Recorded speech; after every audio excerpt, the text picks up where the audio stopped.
I'm Dan Webster from Webster Architecture and Interiors, and this is Pippins' house. This site is located down in Red Hill South on the Mornington Peninsula. It's got the Western Port Bay to the sort of the southeast and sort of prevailing views from the site, and the clients have owned this particular property for about 11 years. In terms of just the neighbourhood context, there's quite a spattering of different functions around the site. There's holiday homes, wineries, sort of a mix of agriculture sort of functions, and but this particular site was obviously used as a single dwelling residential property, and it will be their permanent residence going forward. The site was originally an apple orchard, and over a number of decades, a number of the apple trees have been removed, but we did retain the ones that we could, that were there, and they're primarily at the entrance. And there was an old sort of merchant builder's house and a tennis court that was then removed and used for a essentially as the datum level for the ground, the new level for the actual house, just to avoid significant sort of earthworks and things. In terms of the actual site, often sites with a beautiful view, the natural elements are conflicting with the view, so whether it be orientation, or in this case it was actually wind protection. It's the site's quite exposed, and the wind sort of roars up the hill from Western Port Bay.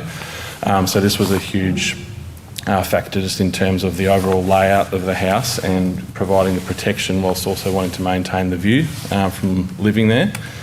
In terms of the overall form exploration, we looked at 3 alternate concepts, but this was the one that resonated with the client the strongest.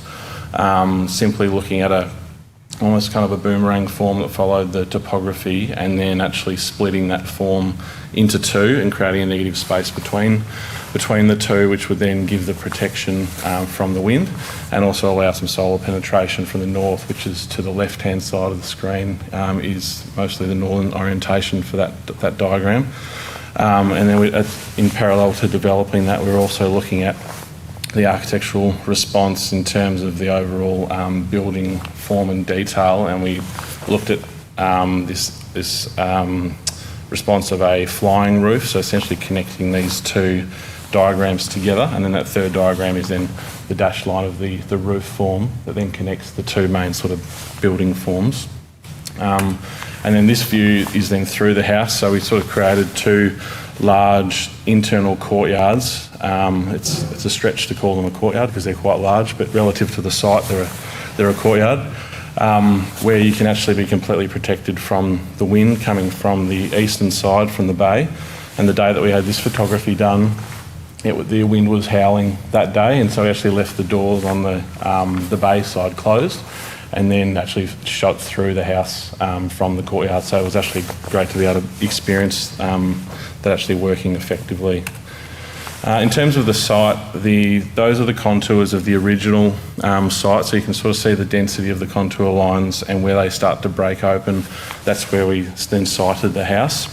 The topography continues to increase in height up to the road, so you essentially walk onto the roof level from the street, so it is sunken from the street, but it was located at a spot that did minimise the overall earthworks, and then there was some earthworks required for the property, so we actually then just repurposed everything on the site and didn't bring in any soil or remove any soil on the particular property itself. And then this was just an early concept drawing just in terms of the development of the overall siting and layout, sort of with 4 separate wings all defined by different functions, and the one on the angle on the 45 was then sort of the private function of the bedroom wing, and the master bedroom sort of suite and accompanying snug area.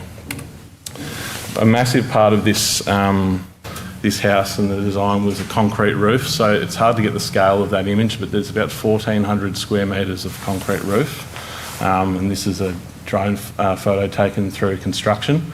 So that's the bedroom wing on the angle, and then the main sort of kitchen, dining, living pavilion, sort of running left to right in the top left-hand corner there. So a huge amount of work went into the detailing of that, working with the builder and the concreter, and also looking at prototyping a number of different edge items. The sheer weight of the roof meant that we had to actually pour footings to carry the formwork structure to then carry the roof. So they were originally going to be sacrificial footings, but rather than getting rid of them, we thought let's use them, and we actually created an external perimeter walkway that connected all the pavilions so that we could actually reuse them on the site and connect all the landscape that way. So there was nothing lost from that, but there was a huge amount of work in terms of the formwork for that, and just the overall bullnose detail of that particular roof. So there was two roofs. The upper roof then sort of sat over the top of the lower pavilion, and it raked up to 100mm bullnose, which is quite small.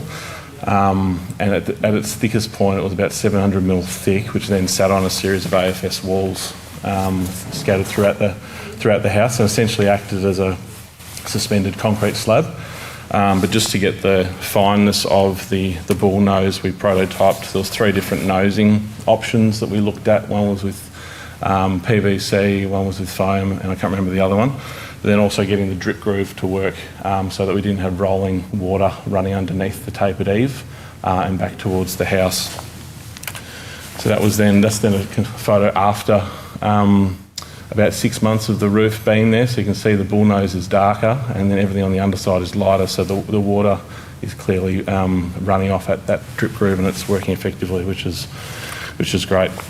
This image probably captures the overall essence of the project in terms of the view, just integration with the garden, and the simplicity of materials. On that corner where the roof is, it's about a 3.5 metre cantilever out to that corner, so it's quite a significant. I almost wish I could have put a person in there to get the scale of what that is, but it's it captures the simplicity of materiality as well, which was then captured in the landscape design that Nathan Burkett Landscape Architecture worked with us through. But it wasn't all about the view. There is a huge amount of natural vegetation which we're really keen to keep, and that's just a sort of a vista of gum trees that were located down the boundary, which was a beautiful outlook from the master bedroom on that corner. So in terms of the materiality, the whole house was essentially clad in brick, apart from the front entrance door and the garage door to the right there. The rest of the perimeter was all brickwork, so there was essentially 2 primary materials in the brick and the concrete. And the entrance to the property and the actual landing at the entrance door, we wanted to be quite restrained and simple, and let the house just sort of sit independently of a lot of sort of formal gardens and things at the entry. And that view probably captures in terms of the look of the end of the house, just with the 2 cantilevers either way, and then the roof tucking in underneath it from the main pavilion. Just the different heights of that, and you can sort of see it is quite a big roof form, and then just how the lower roof of that lower pavilion tucks in underneath the upper one, which is about a 50 metre run of concrete. So it was quite an exercise to get that as straight as possible across three concrete pours for the roof. Oh, no problem. So these are then that's the internal courtyard, southern courtyard, entrance, the view at the rear, and the integration with the landscape. And that's Pippins.